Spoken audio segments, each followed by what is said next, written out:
এখানে আওয়ামী লীগকে পিছনে রেখে সামনে জামাত থেকে যদি মুখোমুখি মারামারি করতে চায়, ডক্টর ইউনূস সাহেব বসায় দিয়ে গেছে, ওনাদেরকে বিরোধী দল হয়েছেন, ওনারা আওয়ামী লীগের প্রার্থীদের কাছে গেছে যে তোমাদেরকে আমরা সমর্থন দেব, আমাদেরকে ভোটটা দাও।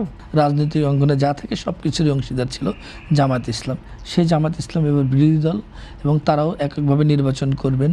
হ্যাঁ, এনসিপিও শত শত প্রার্থী ঘোষণা করা প্রার্থী দিতে পারবে না।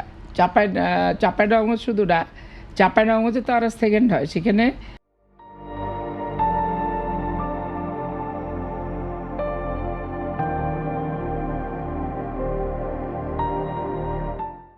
একটা ইউনিয়নে মাত্র ওদের প্রার্থী থাকে, 14টা ইউনিয়নে কোনো প্রার্থী থাকে না তাদের।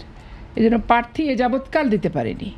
তো এ যাবৎকাল যেহেতু দিতে পারেনি, এখন হঠাৎ করে কি আর বিরোধী দল ডক্টর ইউনূস সাহেব বসায় দিয়ে গেছে, ওনাদেরকে বিরোধী দল হয়েছেন ওনারা, এই জন্য একবারে গোটা বাংলাদেশে ইউনিয়ন পরিষদে প্রার্থী দিয়ে ফেলবে, এটা আমি বিশ্বাস করি না। অনেককে বলেছে এবার আওয়ামী লীগের ক্যান্ডিডেটের কাছে, বিশেষ করে চাঁপাইনবাবগঞ্জে আওয়ামী লীগের প্রার্থীদের কাছে গেছে যে তোমাদেরকে আমরা সমর্থন দেব, আমাদেরকে ভোটটা দাও, আর নাহলে আমাদেরই প্রার্থী করব। এরকম করে মেইনলি ওদের তদবিরটা হচ্ছে আওয়ামী লীগের কাছেই বেশি। আওয়ামী লীগের ভোটগুলো কি হবে, কোন দিকে যাবে, আওয়ামী লীগের সমর্থিত ব্যক্তি স্বতন্ত্র প্রার্থী হতে পারবে কি পারবে না, এটার উপরেই আসলে ভোটের মেরুকরণটা নির্ধারণ হবে। সেক্ষেত্রে মাঠে আপনাদের সাথে জামাতের সঙ্গে একটা মুখোমুখি অবস্থান তৈরি হবে। জামাত আসলে ইউনিয়ন পরিষদ নির্বাচনে সেই পর্যায়ে নাই সারা বাংলাদেশেই।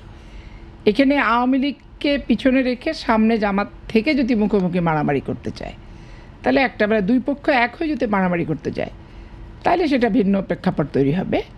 কিন্তু বেসিক্যালি জামাত ইসলামের তৃণমূল পর্যায়ে ইউনিয়ন পরিষদ বিশেষ করে উপজেলা, এগুলোতে সেরকম অবস্থান নাই। এত আসন তাহলে তারা পেল কীভাবে? এটা তো ডক্টর ইউনূস সাহেব, তাকে বিরোধী দলের দাবি দাবা ছিল তাদের কাছে, তাকে সমর্থন দেওয়া, ওনার নিয়োগকর্তা ওনার জন্য 3 দিন অপেক্ষা করেছে, 1.5 বছর জামাত ইসলামী রাষ্ট্র পরিচালনা করেছে, তাদের হুমকি ধামকি বডি ল্যাঙ্গুয়েজ যে সমস্ত দেখেছেন, এতে কি ক্ষমতায় ইউনূস সাহেব ছিল না জামাত ইসলাম ছিল? জামাত ইসলামী ক্ষমতায় ছিল, স্বাভাবিক কারণে ভোটের আনুপাতিক হার বৃদ্ধি করার জন্য, এবং তাদেরকে যেভাবে যা চায় যতগুলো আসন তাদেরকে ছাড় দিয়েছে, ছাড় দিয়ে প্রশাসনিক মেকানিজমের ভিত্তিতে তাদের সাথে নির্বাচন করে মোটামুটি একটা শক্ত সামর্থ্য বিরোধী দল হিসেবে বাংলাদেশের ইতিহাসে এই প্রথম বিরোধী দল, এবং চেষ্টা করেছে শক্ত সামর্থ্যভাবে ইউনূস সাহেব রেখে যাওয়ার। তো ইউনূস সাহেব সেটা করেছেন। প্রশাসনিক সেট আপ তো ছিলই ভাই।